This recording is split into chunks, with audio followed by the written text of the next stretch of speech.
ஐயனார் துணை சீரியல்ல அடுத்த ஒரு எபிசோட்ல பாண்டி கஷ்டப்படுறத பார்த்த உடனே சோழனும் நிலாவும் இருந்துட்டு வானதியை பார்த்து பேசலான்னு சொல்லிட்டு வானதியை ஃபோன் பண்ணி ரெஸ்டாரண்ட்டுக்கு வர சொல்கிறாங்க. வானதியும் நிலாவும் சோழனும் கூப்பிட்டதுனால ரெஸ்டாரண்ட்டுக்கு வந்து என்ன விஷயமா எங்களை வர சொன்னீங்க அப்படின்னு சொல்லிட்டு வானதி வந்து கேட்ட உடனே சோழனும் நிலாவும் இருந்துட்டு யாராச்சும் இந்த சின்ன விஷயத்துக்கு போயிட்டு வீட்டில் மாப்பிள்ளையை பார்க்க சொல்லி கல்யாணம் வரைக்கும் போவாங்களா? என்ன வானதி நீ இப்படியெல்லாம் பண்ணிக்கிட்டு இருக்க அப்படின்னு சொல்லிட்டு கேட்கவும், இப்போ என்ன உங்களுக்கு பிரச்சனை? அவள் ஒவ்வொரு இடத்துலையும் என்னை அவமானப்படுத்திக்கிட்டு இருப்பான்.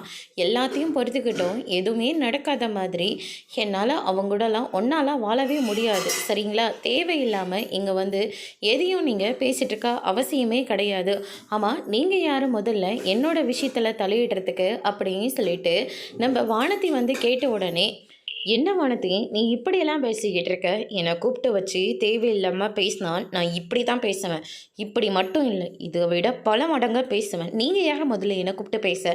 பாண்டிக்கு எனக்கும் கல்யாணம் நடந்த என்ன நடக்காமல் போனால் உங்களுக்கு என்ன பிரச்சனை? உங்களுக்கு தேவை நான் இந்த வீட்டுக்கு வரக்கூடாது, எந்த உரிமையும் எடுத்துக்கூடாதுன்னு நீங்கள் நினச்ச மாதிரி எல்லாமே நடக்குது, போதுமா அப்படின்ற மாதிரி சொல்லிகிட்டு இருக்காங்க.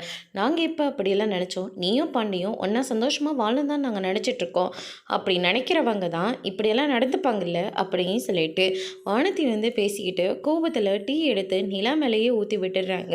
சோழனும் நிலாமும் பயங்கர அதிர்ச்சியில் இருக்காங்க. அதோடு இன்னைக்கான பிரம்ம முடிச்சிருக்காங்க.